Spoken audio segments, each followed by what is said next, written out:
Fakta akan mendengarkan tanggapan setelah Gubernur DKI Jakarta Anies Baswedan menghentikan proyek reklamasi. Bagaimana kata Walhi Jakarta? Halo. Halo Mas Bagus. Apa kabar? Apa kabar Mas Bagus? Baik. Direktur Walhi Jakarta. Ya. Walhi ini kan mengawal ya, maksudnya mengawal sudah dari awal. Apa artinya stop reklamasi yang dilakukan Gubernur DKI Jakarta? Nah, stop reklamasi saat ini kan dari 17 pulau. Ya. Kita tahu kemarin Gubernur telah merilis bahwa 13 pulau itu rencana yang dari 17 itu dicabut Ya. artinya. Nah, tentunya ini adalah proses yang cukup baik selama ini dan memang sudah seharusnya reklamasi ini dibatalkan baik atas nama hukum maupun atas nama lingkungan hidup. Nah, akan tetapi yang perlu dilakukan oleh Pemprov Jakarta, terutama Gubernur Jakarta saat ini adalah harus membuat rencana strategis, sistematis dan terukur untuk memulihkan Teluk Jakarta. Ya. Dengan syarat dilakukan secara partisipatif, kemudian juga transparan dan menggunakan prinsip-prinsip keadilan ekologis dan hak asasi manusia. Oke. Kan 13 pulau ya Mas Bagus yang kemudian dicabut izin prinsipnya dan lain. Pokoknya sudah tidak bisa. Nah, catatan Walhi di Pulau C, Pulau D, Pulau G dan Pulau N ini akan berkembang kemana sih? Idealnya bagi Walhi?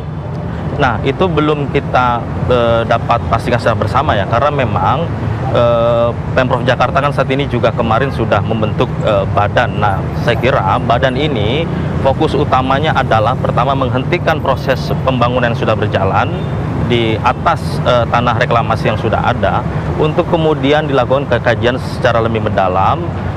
Yang tadi saya bilang di awal harus diambil alih oleh negara, karena memang ini sudah terbukti pembangunannya tidak taat asas, prinsipnya tidak taat asas terhadap lingkungan hidup dan hak asasi manusia. Kita tahu bahwa dari keempat pulau saat ini sudah ada lingkungan dan nelayan yang terdampak. Nah, pemulihan ini juga harus juga melibatkan nelayan yang selama ini termiskinkan akibat kerusakan ekosistem pesisir di Teluk Jakarta. Urusan lingkungan itu tidak hanya bicara kepemimpinan Gubernur saat ini, tetapi juga dalam rentan waktu yang lebih panjang. Nah, kita tahu yang kita hadapi ini kan sebenarnya bukan soal gubernurnya, tetapi watak ekonomi yang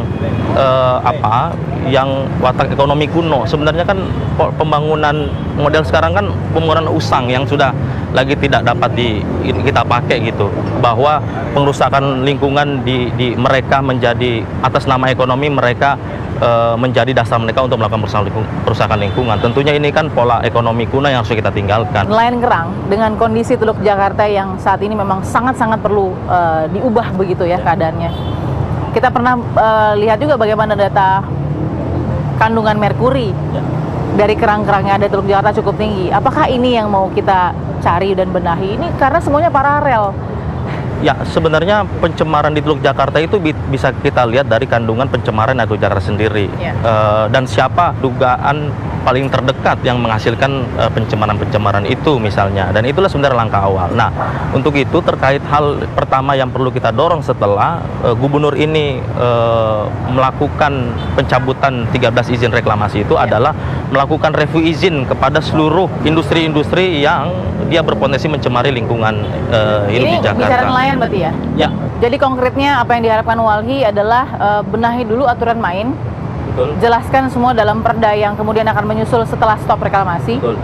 Secara gamblang dan transparan. Aturan mainnya adalah harus memulihkan Teluk Jakarta, bukan lagi membawa persoalan baru terhadap reklamasi atau membawa persoalan baru di Teluk Jakarta. Oke, Anda yakin ada perubahan di Teluk Jakarta tanpa reklamasi? Ya, kita harus optimis bahwa dengan syarat ini secara bersama-sama dilakukan secara transparan dan melibatkan banyak pihak, terutama masyarakat dan nelayan yang selama ini bergantung sangat besar terhadap sumber-sumber kehidupan di Teluk Jakarta. Kita harapkan ada wajah-wajah dari Walhi yang akan mengisi ruang-ruang mediasi, ruang-ruang diskusi yang nantinya akan membentuk gambaran seperti apa Teluk Jakarta. Ya. Jadi jangan sampai kemudian nanti seperti biasa rakyat hanya mendengar pepesan kosong atau ini karena politik saja. Betul. Terima kasih Mas Bagus sudah memberi waktu juga, untuk sama-sama. fakta dari harapannya dan keyakinannya tadi.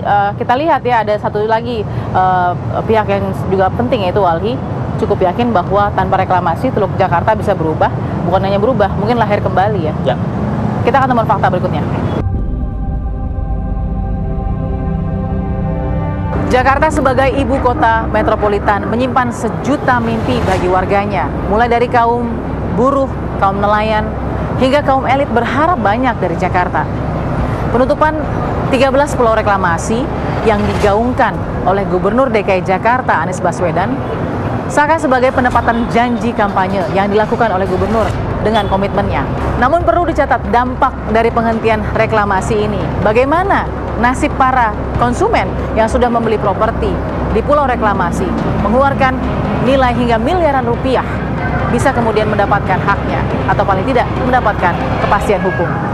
Belum lagi PR atau pekerjaan rumah yang cukup berat untuk merevitalisasi Teluk Jakarta setelah reklamasi dihentikan. Butuh waktu yang lama untuk kemudian mengembalikan Teluk Jakarta sesuai fungsi dan manfaatnya bagi ibu kota ini. Semoga setiap kebijakan yang diambil oleh penguasa dan pemegang kebijakan bisa menjadi keputusan yang terbaik bagi setiap individunya. Saksikan terus Fakta setiap hari Senin bersama saya, Balkis Marisa.